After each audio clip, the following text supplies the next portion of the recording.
કુપવાડા અને સાગબારા તાલુકાની અંદર 20 તાલુકા દીઠ 20 ઈ-રિક્ષાઓ આપવામાં આવેલી હતી.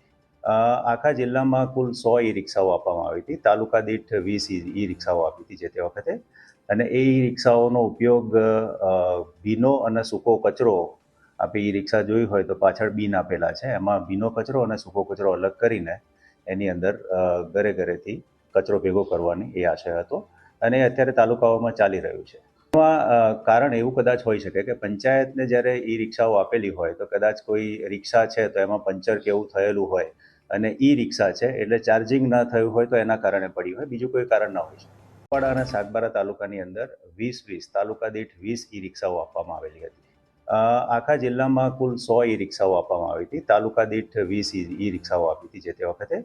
અને એ ઈ-રિક્ષાઓનો ઉપયોગ ભીનો અને સૂકો કચરો, આપણે ઈ-રિક્ષા જોઈ હોય તો પાછળ બિન આપેલા છે, એમાં ભીનો કચરો અને સૂકો કચરો અલગ કરીને એની અંદર ઘરે ઘરેથી કચરો ભેગો કરવાની એ આશય હતો.